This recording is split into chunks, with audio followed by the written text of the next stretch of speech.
The Canadian newspaper Very Seriously Weekly World News was published February 14, 1995, an article which proves again the theory of the hollow Earth.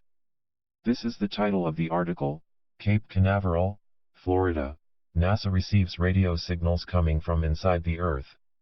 Experts believe that these signals are emitted by a form of intelligent life and well-developed. A senior NASA does not speak its name says in the article that are underground creatures who seek to enter into communication with us. Whoever they are, he said, they have a technology that is capable of sending signals through the Earth's crust, hundreds of miles of earth and rock. Scientists have seen the first signs October 30, 1994, thanks to satellites very sensitive. Since then, emissions have been renewed at regular intervals, said the head of NASA. The radio signals are composed of a very complex mathematical code, which has convinced us that we were in contact with a colony of living beings whose intelligence is undoubtedly superior to ours. He explained that scientists have not been too difficult to decipher the messages, but he repeatedly refused to disclose what they contain. I would not say that the messages are hostile nature, but their content could cause controversy and concern, says he. Like many other things depend on the interpretation, I would wait before declaring anything that could put the public in a state of excitement and anxiety. The informant went on to explain that NASA scientists are frustrated by the fact that they were unable to locate this underground civilization, and they are not able, with the technology they have, respond to messages. They know more about us than we do about them. They found a way to communicate with us regularly and we by cons, do not themselves know how to reach them.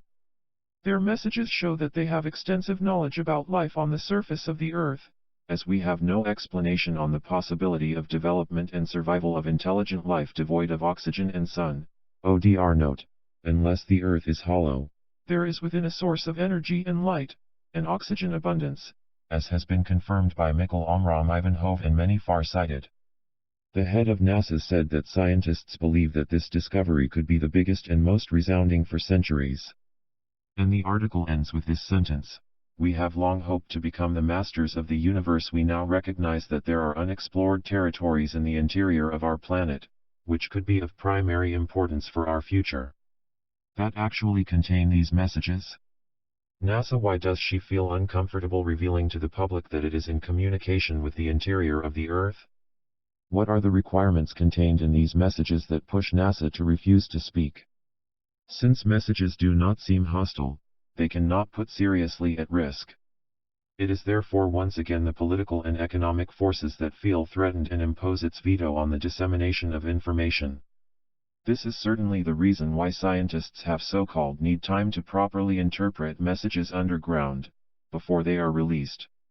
All this is strangely reminiscent of the adventures of Admiral Byrd during his flight from February 19, 1947 in the polar region, and that it happened then, when he wanted to publish messages from residents of the center of the Earth.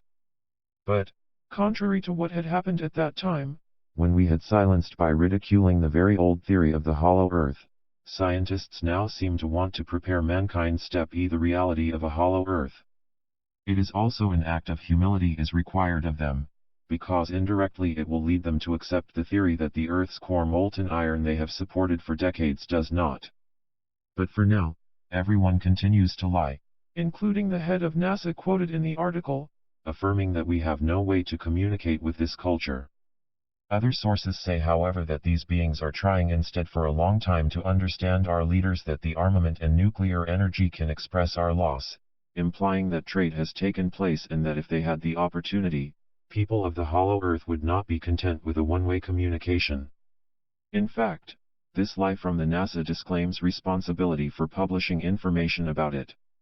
Apparently, the underground civilization is not only more developed than ours, it also knows the conditions in our world, and she is able not only to send coded messages that NASA had no trouble deciphering, but also to receive all information issued from the whole surface of our planet.